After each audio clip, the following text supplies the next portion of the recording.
আসসালামু আলাইকুম সুপ্রিয় দর্শক, আশা করি আপনারা সবাই ভালো আছেন। আমার কাছে আছে ঈদের অনেকগুলো টুপির কালেকশন। তো এখন একটা একটা করে আমরা এটা টেস্ট করব, একসাথে আমরা নতুন স্টাইল বানানোর চেষ্টা করব। তো চলুন শুরু করা যাক।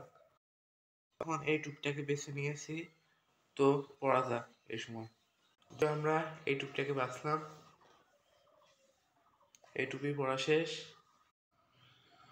তো আমাদের তৃতীয় টুপি, এটা আমরা পরি টুপির উপরে।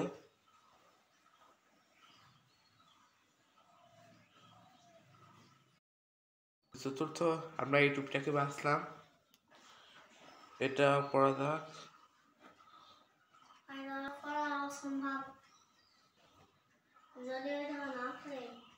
এই যে, তো আমরা পঞ্চমবারের মতো এই ছোটো টুপিকে বাছলাম। তো এবার পরার পালা। তো আমরা হয়ে গেল নতুন স্টাইল। তো কেমন লাগছে আমাকে কমেন্টে জানিয়ে যাবেন। আর হ্যাঁ, সবাইকে ঈদ মুবারক।